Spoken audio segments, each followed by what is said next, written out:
Okay. Mute everybody.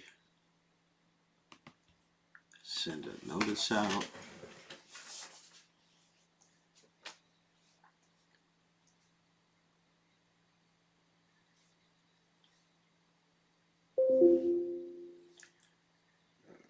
Krishna Jones.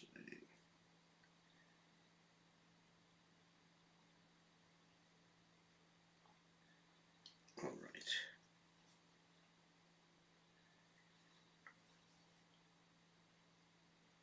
Notice. Check to make sure we're online.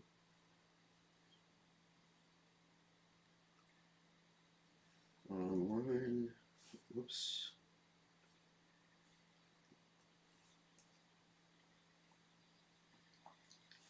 Yes, we are online.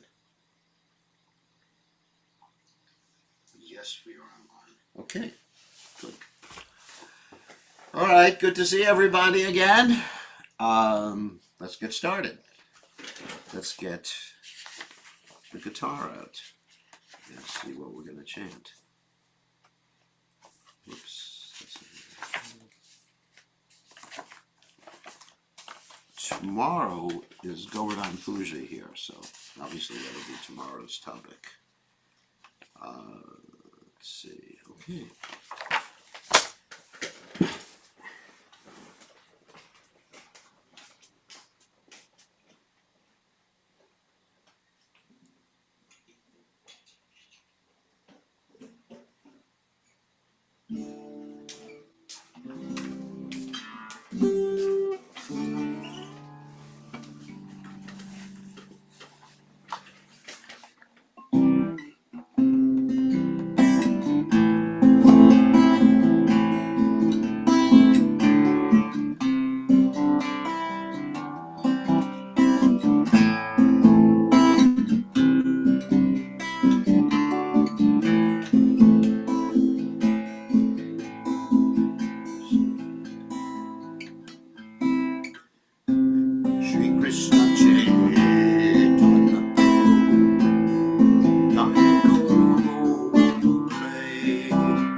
Jai Om Vishnupad Paramahansa Paravacharya, also Teta Satashi Shimad, His Divine Grace Abhaya Charanada Bhaktivedanta Goswami Maharshila Prabhupada Ki Jai, ISKCON Founder Acharya Srila Prabhupada Ki Jai, Ananta Koti Vaishnava Vrind Ki Jai, Namacharya Srila Haridas Thakur Ki Jai, Prem Se Kaho Shri Krishna Chaitanya Prabhu Nityananda Shidwaita Gadadha Shivasati Gaura Bhakta Vrind Ki Jai, Shri Shri Radhakrishna Gopikanath Sai Mukunda Radhakunda Giri Govardhan Ki Jai, Vrindavan Ki Jai, Mathuran Ki Jai, Jagadasami Ki Jai, Yamuna Mai Ki Jai, Shrimati Tulasi Devi Ki Jai, Samaveda Bhakta Vrindi Ki Jai, Gaur Premananda Hari Hari Bol. All glory is to the assembled devotees, all glory is the assembled devotees, all glory is the assembled devotees. All glory is to Shri Guru and Gauranga, Srila Prabhupada Ki Jai, Nama Om Vishnupadaya Krishna Pristaya Bhutale Shrimati Bhakti Vedanta Samaniti Namani Namaste Saraswati Devi Gauravani Pachari Nivashesha Shunyavani Paschatya Dejatarani. Alrighty, let's read. My dear Lord, please be merciful to me, because who can be more merciful than your lordship within these three worlds? Lord Chaitanya. Your incarnation is just to reclaim the conditioned fallen souls, but I assure you that you will not find a more fallen soul than me. Therefore, my claim is first. My dear Lord Nityananda, you are always joyful in spiritual bliss, since you always appear very happy. I have come to you because I am most unhappy. If you kindly put your glance over me, I may also become happy. My dear Advaita Prabhu, husband of Sita, you are so kind. Please be kind to me. If you were kind to me, naturally, Lord Chaitanya and Nityananda will also be kind to me. I pray for the mercy of Swarup Damodar, the six Goswamis, namely Shri Rupa Goswami, Shri Sanatan Goswami, Shri Bhakti Raghunath Goswami, Shri Gopal Bhatta Goswami, Shri Jiva Goswami, and Shri Raghunath Das Goswami, and Lokanath Prabhu. I, Narottama Das, pray to the merciful Srinivasacharya, and I always desire the company of Ramachandra. So the Ramachandra he's referring to here is his friend Ramachandra, not Lord Ramachandra. Okay, so now we will proceed with our continued reading of Krishna book. And as I mentioned before, according to the calendar, tomorrow is actually the day of Diwali, Govardhan Puj, Go Puj, and Go Krida here in North Carolina. And probably where you are now, it's either today or tomorrow, but anyway. That you will have to figure out. Okay. Let us figure this out. Okay. So, Om Ganad Timidanda Shah Gananjana Shalakaya Chakshur Unminitam Yena Tasmai Shri Gurve Namaha. I offer my respectful obeisances unto the lotus feet of my spiritual master, His Divine Grace, A.C. Bhaktivedanta Swami Srila Prabhupada, who so kindly opened my eyes with the torchlight of knowledge while I was blinded in the darkness of ignorance. So, continuing with the Krishna book, and we are on chapter 61 today. Let me adjust the volume, make sure we have a little more volume here. That's good. All right. Chapter 61. So, we'll share the screen.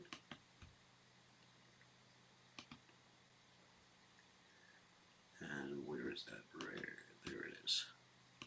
Chapter 61 is called The Genealogy of the Family of Krishna. Jai. Genealogy ki jai.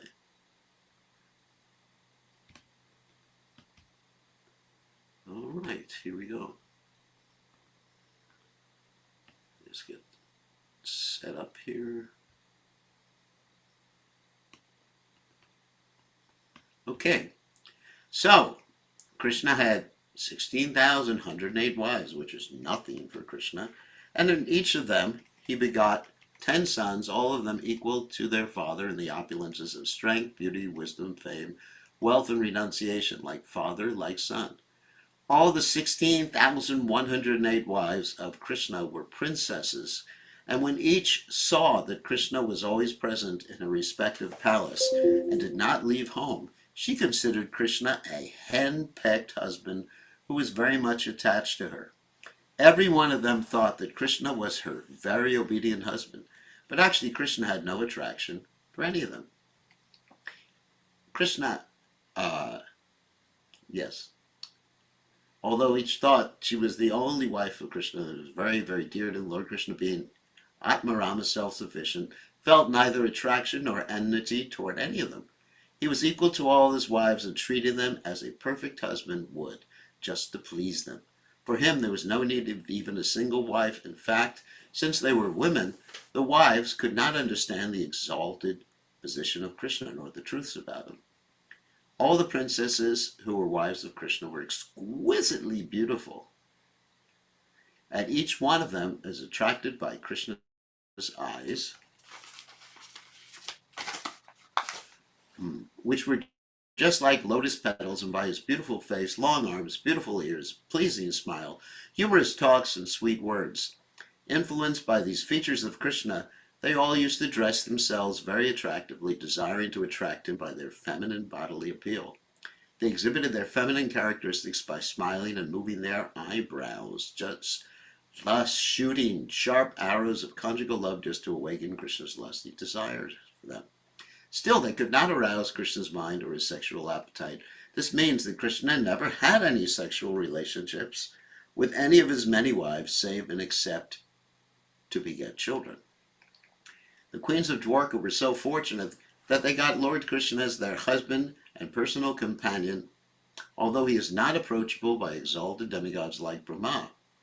Lord Krishna and his queens remained together as husband and wife, and Krishna, as an ideal husband, treated them in such a way that at every moment there was an increase of transcendental bliss in their smiling exchanges, talking and mixing together. Each and every wife had hundreds and thousands of maidservants.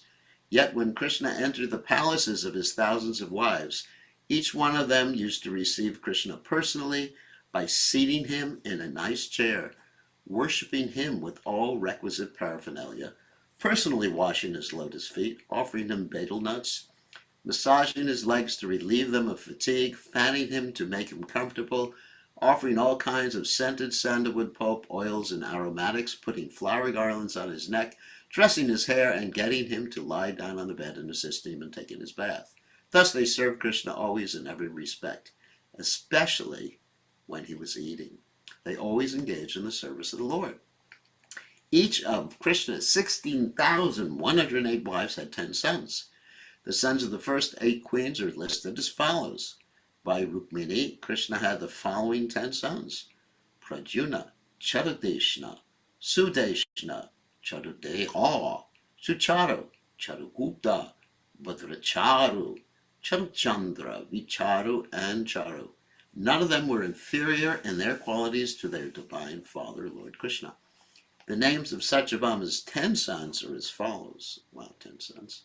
Bhanu, Subhanu, Swarbhanu, Prabhanu, Bhanuman, Chandrabhanu, Brihadbhanu, Atibhanu, Shribhanu, and Pratibhanu. The 10 sons of the next queen, Jambavati, were headed by Samba. Their names were as follows: Samba, Sumitra, Purajit, Shatajit, Sahasrajit, Vijay, Chitraketu, Vasuman, Dravida, and Kratu. Lord Krishna was specifically very affectionate to the sons of Jambavati. The 10 sons Lord Krishna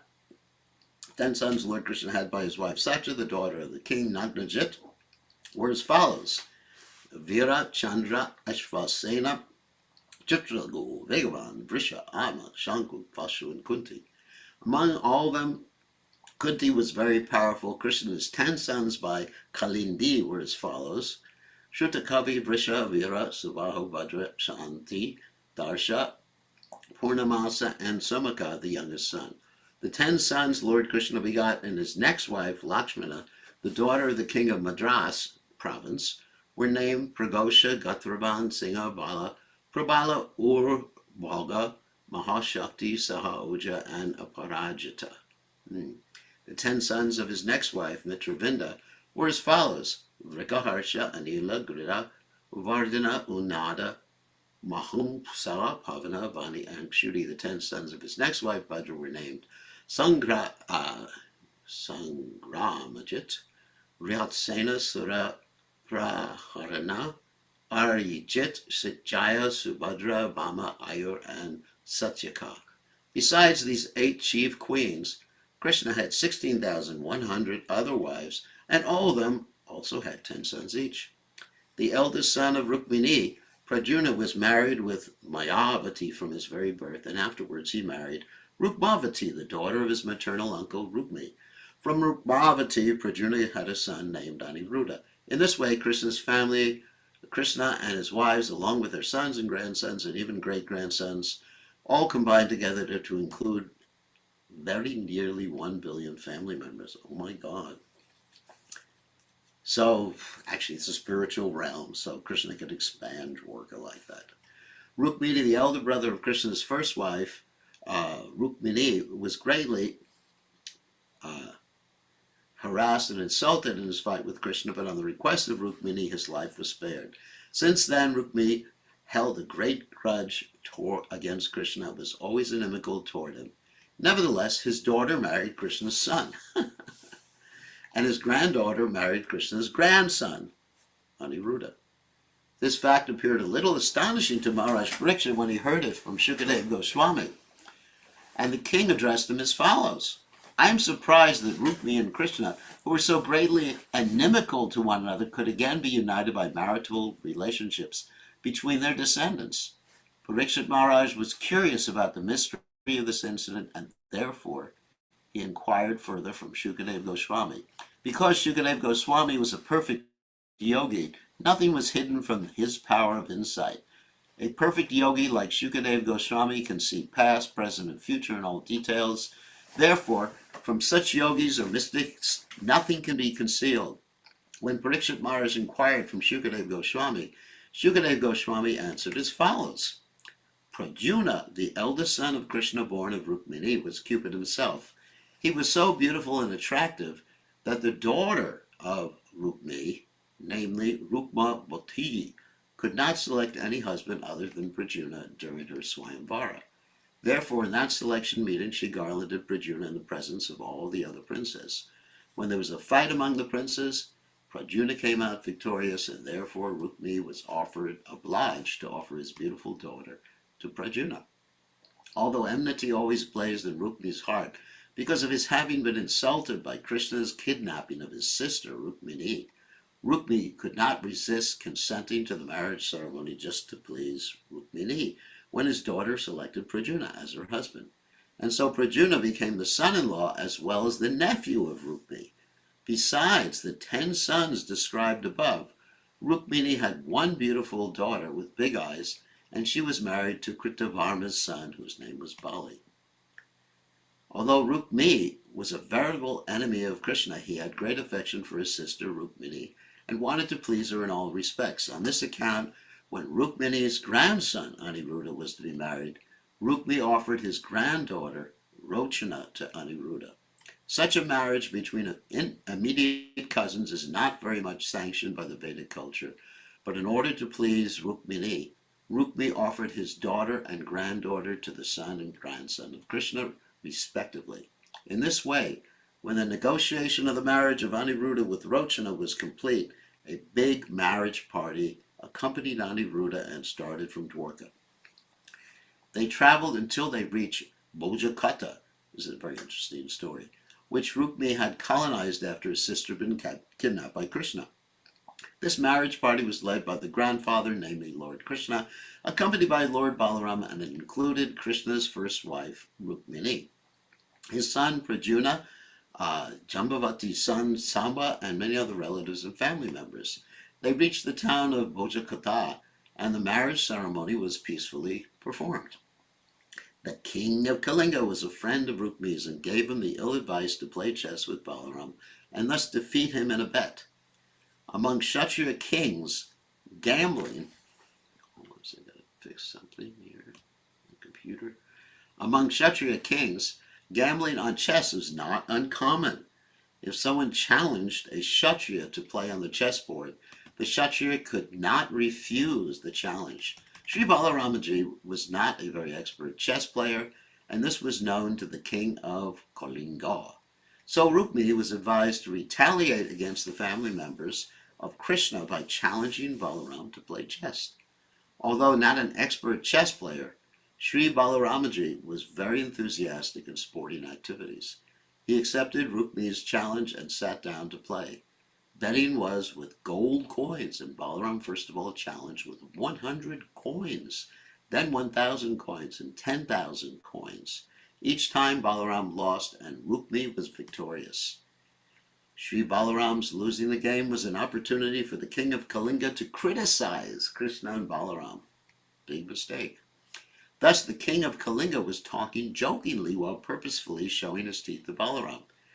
Because Balaram was the loser in the game, he was a little intolerant of the sarcastic, joking words and became somewhat agitated. Rukmini again challenged Balaram and made a bet of 100,000 gold coins. But fortunately, this time, Balaram won.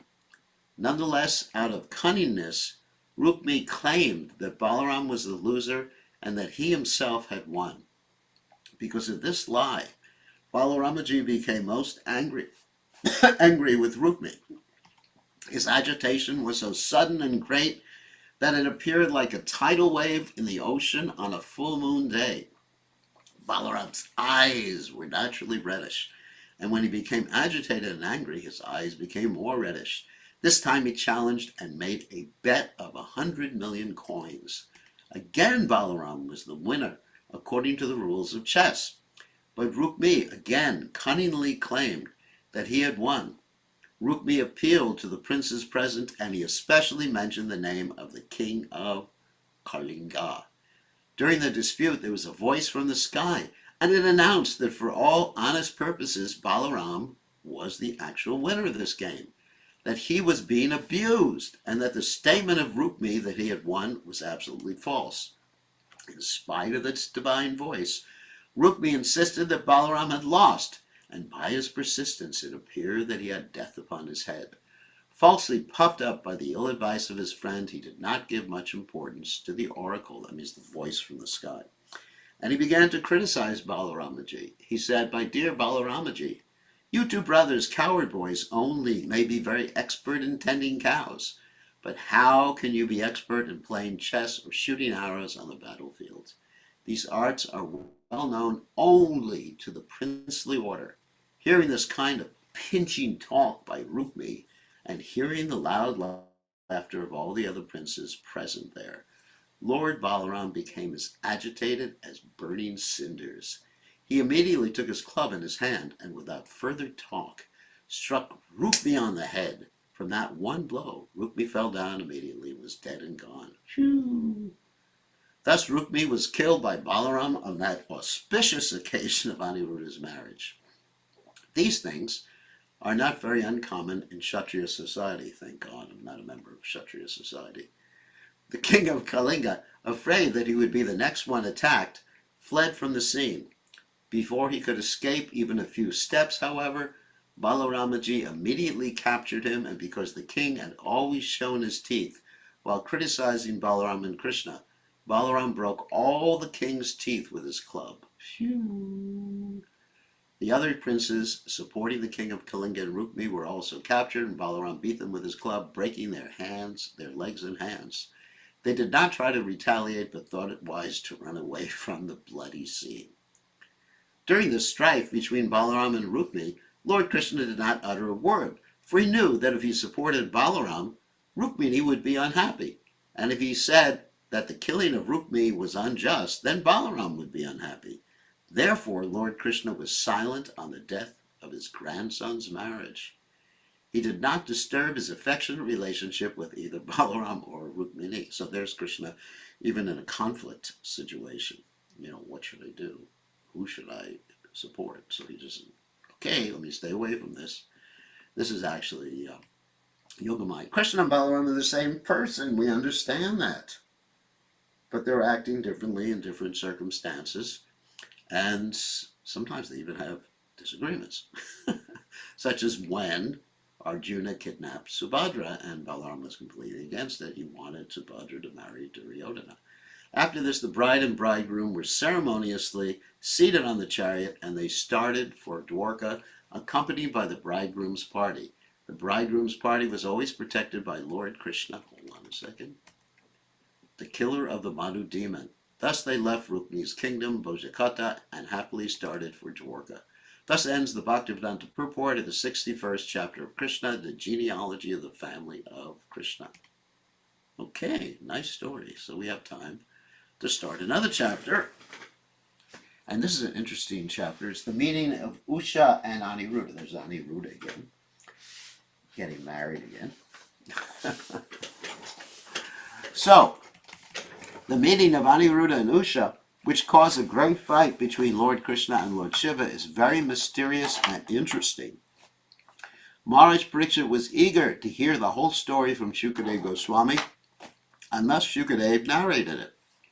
My dear king, you must have heard the name of King Bali. He was a great devotee who gave away in charity all that he had, namely the whole world, to Lord Vamana, the incarnation of Vishnu as a dwarf Brahmana. King Bali had 100 sons, and the eldest of all them was Banasura. This great hero, Banasura, born of Maharaj Bali, was a great devotee of Lord Shiva and was always ready to render service unto him. Because of his devotion, Banasura achieved a great position in society, and he was honored in every respect. Actually, he was very intelligent and liberal. Also, and his activities are all praiseworthy because he never deviated from his promise and word of honor. He was very truthful and fixed in his vow. In those days he was ruling over the city of Shonitapura. By the grace of Lord Shiva, Manasura had 1,000 arms, and he became so powerful that even demigods like King Indra were serving him most obediently. Long ago, when Lord Shiva was dancing in a celebrated fashion called the Tandava Nritya, for which he is known as Nataraja, Banasura helped Lord Shiva in his dancing by rhythmically beating drums with his 1,000 hands. Lord Shiva is well known as Ashutosha, which means very easily pleased, also very easily angered. And he is also very affectionate to his devotees. He is a great protector for persons who take shelter of him and is the master of all living entities in this material world. Being pleased with Banasura, he said, "Whatever you desire you can have from me, for I am very much pleased with you." Banasura replied, "My dear Lord, if you please, you can remain in my city just to protect me from the hands of my enemies." Once upon a time, Banasura came to offer his respects to Lord Shiva by touching the lotus feet of Lord Shiva with his helmet, which was shining like the sun globe. He offered his obeisances unto him. While offering his respectful obeisances, Banasura said, "My dear Lord, anyone who has not fulfilled his ambition will be able to do so by taking shelter of your lotus feet, which are just like the desire tree, from which one can take anything he desires. My dear Lord, you have given me 1,000 arms, but I do not know what to do with them. They are simply a burden. I cannot use them properly in fighting, since I cannot find anyone competent to fight with me except your lordship, the original father of the material world. Sometimes I feel a great tendency to fight with my arms, and I go out to find a suitable warrior.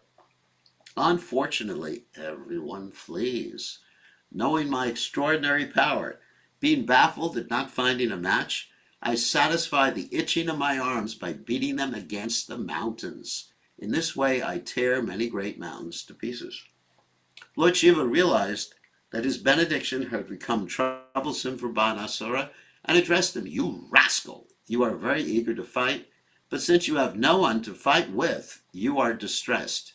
Although you think that there is no one in the world to oppose you except me, I say that you will eventually find such a competent person. At that time your days will come to an end and your flag of victory will no longer fly. Then you will see your false prestige smashed to pieces." After hearing Lord Shiva's statement, Banasura, who was very much puffed up with his power, became elated that he would meet someone able to smash him to pieces.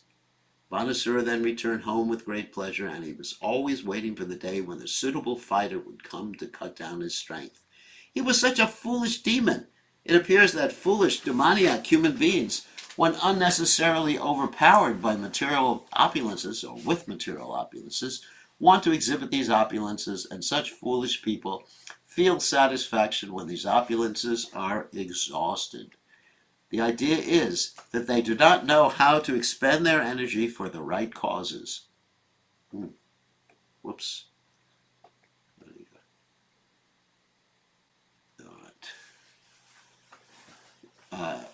Being unaware of the benefit of Krishna consciousness. Actually, there are two classes of men. One is Krishna conscious, the other is non-Krishna conscious. The non-Krishna conscious men are generally devoted to the demigods, whereas the Krishna conscious men are devoted to the Supreme Personality of Godhead. Krishna conscious persons utilize everything for the service of the Lord. The non-Krishna conscious persons utilize everything for sense gratification. And Banasura is a perfect example of such a person. For his own satisfaction, he was eager, very eager to utilize his extraordinary power to fight. Not finding any combatant, he struck his powerful arms against the mountains, breaking them to pieces. In contrast to this, Arjuna also possessed extraordinary powers for fighting, but he utilized them only for Krishna. Banasura had a very beautiful daughter whose name was Usha. When she had attained the age of marriage and was sleeping amongst her many girlfriends, she dreamt one night that Annirudha was by her side and that she was enjoying a conjugal relationship with him, although she had never actually seen him or heard of him before. She awoke from her dream, exclaiming very loudly, "My dear beloved, where are you?" Being exposed to her friends in this way, she became a little bit ashamed. One of Usha's girlfriends was Chitraleka, who was the daughter of Banasura's prime minister. Chitraleka and Usha were intimate friends, and out of great curiosity, Chitraleka asked, "My dear princess, as of yet you are not married to any young boy, nor have you seen any boys until now." So she was so protected. So actually the men who were guarding her were eunuchs. "So I'm surprised that you are exclaiming like this. Who are you searching after? Who is your suitable match?" On hearing Chitraleka's inquiries, Usha replied, "My dear friend, in my dream I saw a nice young man who is very, very beautiful. His complexion is swarthy, his eyes are just like lotus petals, and he is dressed in yellow garments. His arms are very long, and his general bodily features are so pleasing that any young girl would be attracted. I feel much pride in saying that this beautiful young man was kissing me, and I was very much enjoying the nectar of his kissing. But I am sorry to inform you that just after this he disappeared, and I have been thrown into the whirlpool of disappointment. My dear friend, I am very anxious to find this wonderful young man, the desired lord of my heart." After hearing Usha's words, Chitraleka immediately replied, "I can understand your bereavement, and I assure you that if this boy is within these three worlds, the upper, middle, and lower planetary systems, I must find him for your satisfaction. If you can identify him from your dream, I shall bring you peace of mind. Now let me draw some pictures for you to inspect, and as soon as you find the picture of your desired husband, let me know. It doesn't matter where he is, I know the art of bringing him here, so as soon as you identify him, I shall immediately arrange for it." Chitraleka, while talking, began to draw many pictures of the demigods inhabiting the higher planetary systems, then pictures of the Gandharvas, Siddhas, Charanas, Panagas, Daityas, Vidyadharas, and Yakshas, as well as many pictures of human beings. The statements of Srimad Bhagavatam and other Vedic literatures prove definitely that on each and every planet there are living entities of different varieties. Therefore, it is foolish to assert there are no living entities but those on this earth. Chitraleka drew many pictures. Among the human beings she drew were members of the Vrishni dynasty, including Vasudeva, the father of Krishna, Shurasena, the grandfather of Krishna, Sri Balaramaji, Lord Krishna, and many others. When Usha saw the picture of Prajuna, she became a little bashful. But when she saw the picture of Annirudha, she became so bashful that she immediately lowered her head and smiled, having found the man she was seeking. She identified the picture to Chitraleka as that of the man who had stolen her heart. Chitraleka was a great mystic yogini, and as soon as Usha identified the picture, Chitraleka could immediately understand that it was of Annirudha, the grandson of Krishna, although neither she nor Usha had previously known his name or ever seen him. That very night she traveled in outer space, and within a very short time reached the city of Dwarka, which was well protected by Lord Krishna. She entered the palace and found Annirudha sleeping in his bedroom on a very opulent bed. Chitraleka, by her mystic power, immediately brought Annirudha in that sleeping condition to the city of Shanditapura so that Usha might see her desired husband. Usha immediately bloomed in happiness and began to enjoy the company of Annirudha with great satisfaction. The palace in which Usha and Chitraleka lived was so well fortified that it was impossible for any male to either enter or see inside. Usha and Annirudha lived together in the palace, and day after day Usha's love for Annirudha grew 4 times upon 4. That's 16 times. Usha pleased Annirudha with valuable garments, flowers, garlands, scents, and incense. By his bedside sitting place were other paraphernalia for residential purposes, nice drinks such as milk and sherbet, and nice eatables which could be chewed or swallowed. Above all, she pleased him with sweet words and very obliging service. Usha worshipped Annirudha as if he were the supreme personality of Godhead. By her excellent service, Usha made Annirudha forget all other things and was able to draw his attention and love to her without deviation. In such an atmosphere of love and service, Annirudha practically forgot himself and could not recall how many days he had been away from his real home. In due course of time, Usha exhibited some bodily symptoms by which it could be understood that she was having intercourse with a male friend. The symptoms were so prominent that her actions could no longer be concealed from anyone. Usha was always cheerful in the association of Annirudha, and she did not know the bounds of her satisfaction. The housekeeper and the guards of the palace could guess very easily that she was having relations with a male friend, and without waiting for further developments, all of them informed their master, Banasura. In the Vedic culture, an unmarried girl having association with a male is the greatest disgrace to the family. So the caretakers cautiously informed their master that Usha was showing symptoms indicating a disgraceful association. The servants informed their master that they were not at all neglectful in guarding the house, being alert day and night against any young man who might enter. They were so careful that a male could not even see what was going on there, and so they were surprised that she had become contaminated. Since they could not trace out the reason for it, they submitted the whole situation before their master. Banasura was shocked to understand that his daughter Usha was no longer a virgin maiden. This weighed heavily on his heart, and without delay he rushed toward the palace where Usha was living. There he saw that Usha and Annirudha were sitting together and talking. They looked very beautiful together. Annirudha being the son of Arjuna, who was Cupid himself, Banasura saw his daughter and Annirudha as a suitable match, yet for family prestige, he did not like the combination at all. Banasura could not understand who the boy actually was. He appreciated the fact that Usha could not have selected anyone in the three worlds more beautiful. Anirudha's complexion was brilliant and swarthy. He was dressed in yellow garments and had eyes like lotus petals. His arms were very long, and he had nice curling bluish hair. The glaring rays of his glittering earrings and the beautiful smile on his lips were certainly captivating. Still, Banasura was very angry. When Banasura saw him, Annirudha was engaged in playing with Usha. Annirudha was nicely dressed, and Usha had garlanded him with various beautiful flowers. The reddish kumkum powder put on the breasts of women was spotted here and there on the garland, indicating that Usha had embraced him. Banasura was struck with wonder that even in his presence, Annirudha was peacefully sitting in front of Usha. Annirudha knew, however, that his would-be father-in-law was not at all pleased, and that he was gathering many soldiers in the palace to attack him. Thus, not finding any other weapon, Annirudha took hold of a big iron rod and stood before Banasura and his soldiers. He firmly took a posture indicating that if attacked he would strike all the soldiers down to the ground with the iron rod.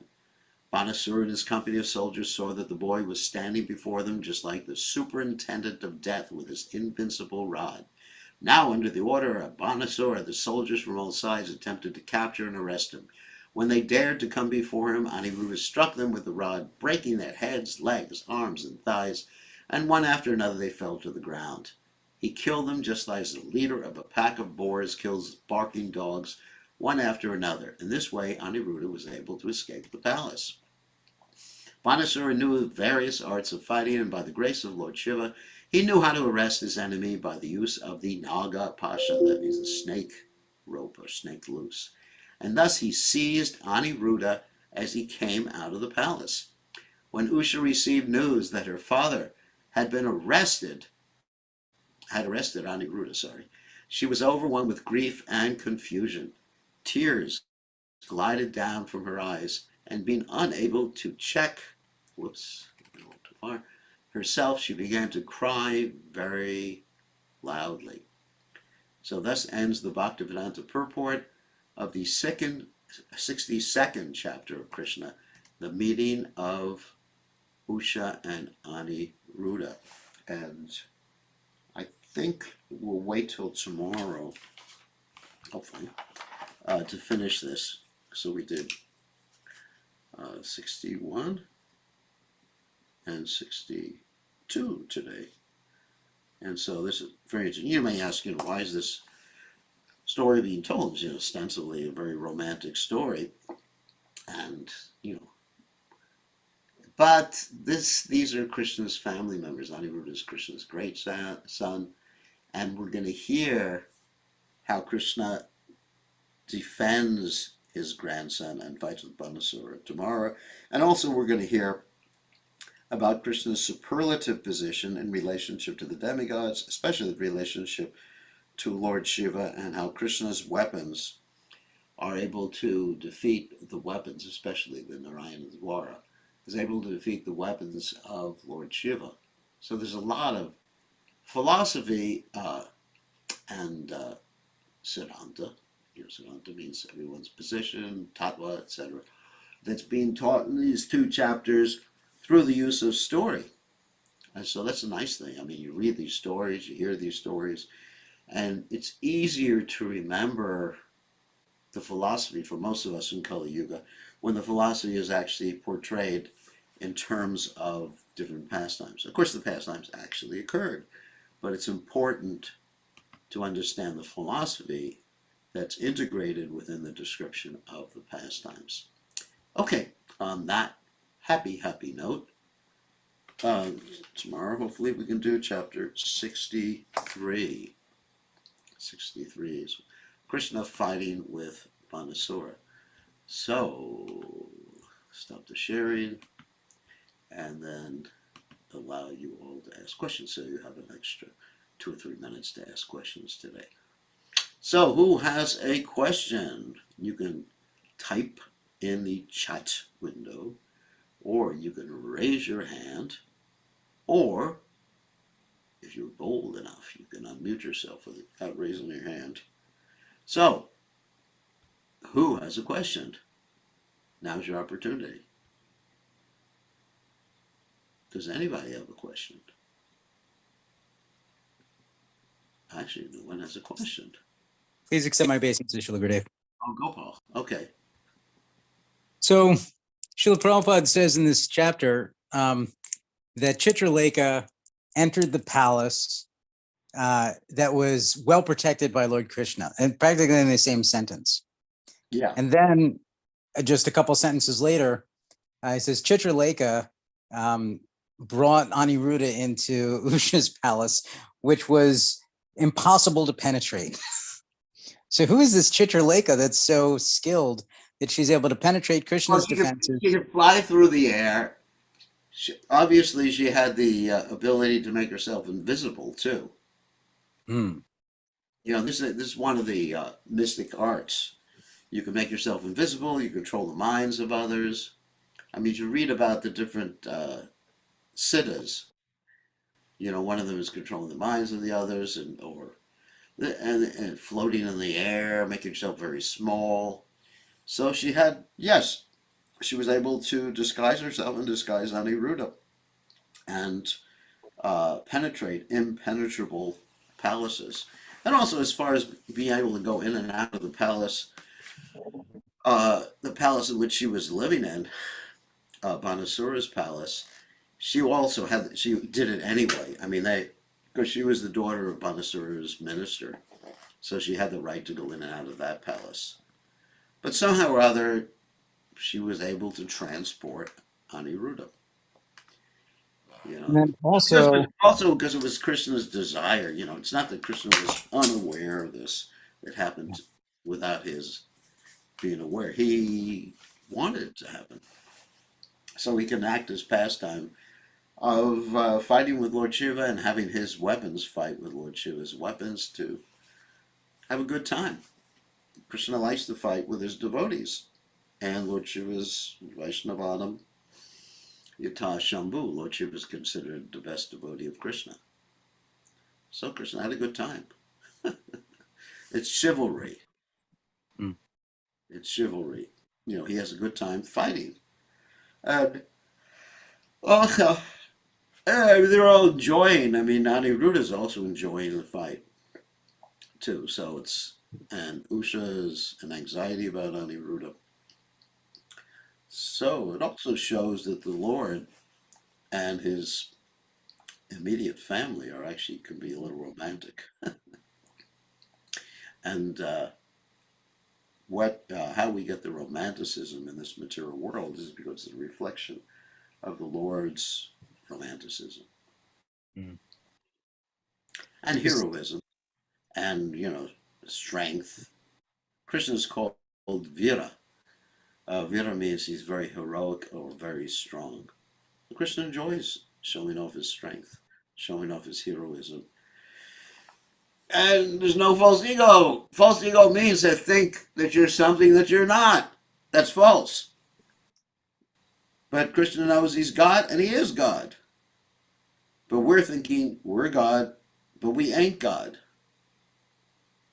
We're thinking Ishwaroham, Aham Bogi, Siddhoham, Balavan Sukhi. I am perfect. I am powerful. I am happy, Everyone should worship me. I am Guru Maharaj. And so then Krishna just shows us, you're not.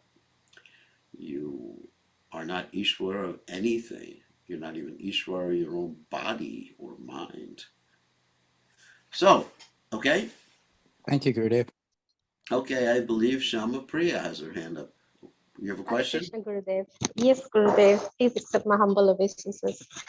I was just wondering, Banasur had the 1,000 hands, and he played for Lord Shiva.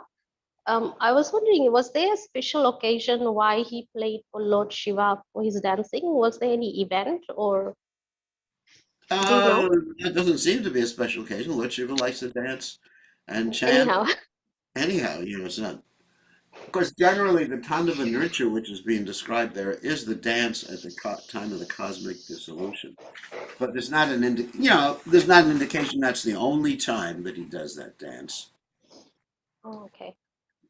Oh, He may okay. do that dance at other times, and he has all sorts of dances. He's called Natharaj. Yes. Also, Krishna that's also a name of Krishna. Krishna is called Natharaj too. It means the king of dancing, and Lord Shiva is called Natharaj. And sometimes that name is given Not right. to professional dance instructors too. Someone's a special dance instructor, like one of the best. He's called Nataraj, which means the Yes. king of the dancers. Or someone wins in the Olympics, I guess they're called Nataraj dance performance. Okay? Thank you, Gurudev. Okay, who's Yes. next? Haribo. Does anyone else have a question? Hare Krishna Gurudev, please accept my humble obeisances. You All go. glories to Srila Prabhupada. All goes to Prabhupada. You have a question? Yes, I have a question, Gurudev. Now, in this chapter, please correct me if I'm wrong.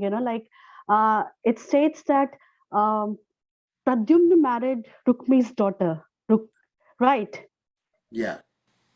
So, in that way, if my understanding is like they are the cousins. Yes. So, how come in Vedic culture the marriage between It cousins wasn't. were allowed? Prabhupada specifically says in the Krishna book that it's not generally not allowed or it's frowned upon. Yes, So they did it, because they're of a different category than ordinary human beings. right. Okay. It's generally it's not allowed, especially the reason it's not allowed is because there's birth defects. I mean, just to be practical.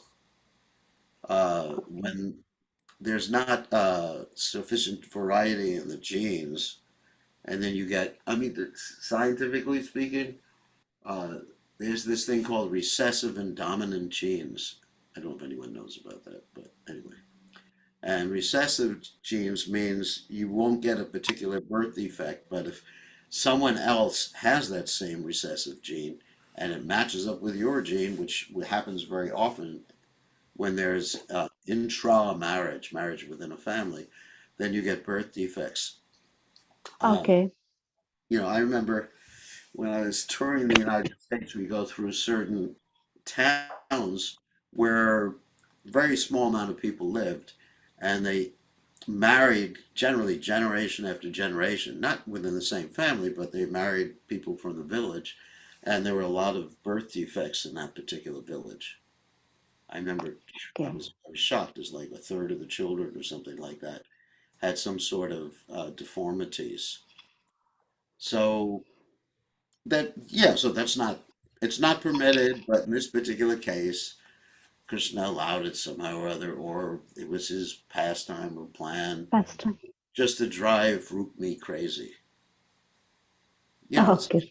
enough to drive Rukmi crazy that not only did your sister marry Krishna, Okay. but her son married your daughter, and not only Okay. that, the grandson of her son married your granddaughter. So, Okay. it's really upsetting. It's really upsetting. So, anyway, it's not recommended, or it's not allowed actually. Yep. But I mean, sometimes in royal families, even in Europe, they would do that, and that's Mm. why. Remember, there were actually birth defects in royal families in Europe because they would marry close cousins like that. Oh, yeah. So somehow or other, anyway, don't don't think of it. Of course, you're married already, but anyway, but think that somehow or other, it shouldn't be done. It's Okay. it's prohibited. It's prohibited. But somehow or Thank other, Krishna's God. He can thank have 16,108 wives, and so his wives and children can do anything they want. If you're God, you don't have to worry about genes because you got all your genes are good. You don't have any birth defects. Okay. thank you, Gurudev. Okay. Thank you. So, anybody else have a question? You got 2 more minutes before we have to go.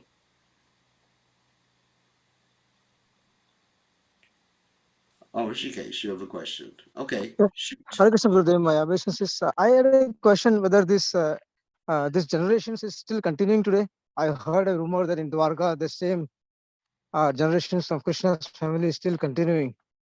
I was just Well, there was wondering, this whole fight that the residents of Dwarka basically killed each other.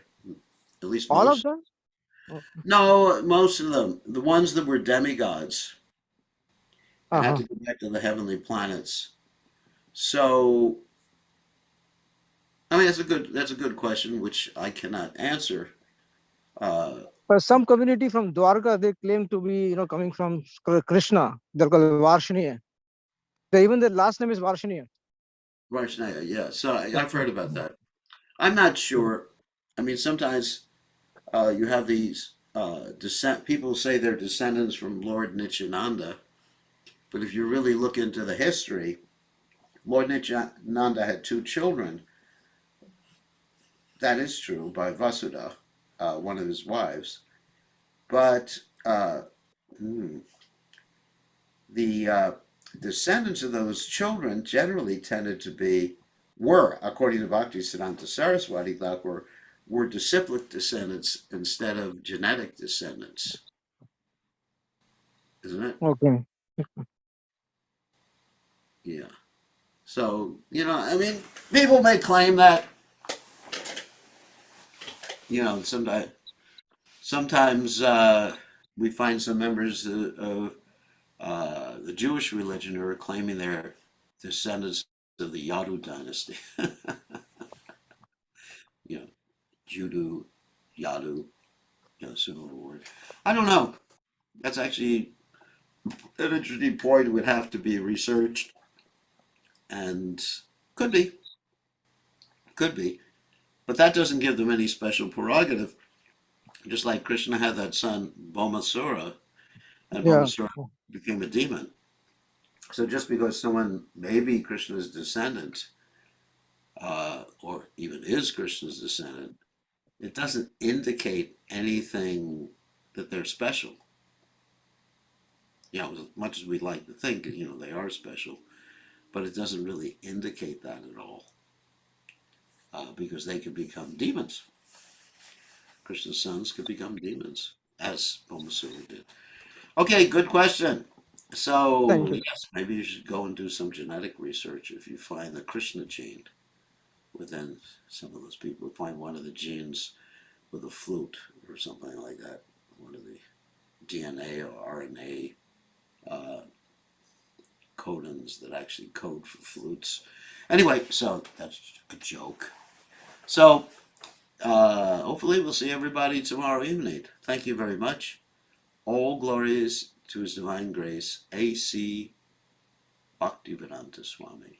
Srila Prabhupada ki Jai.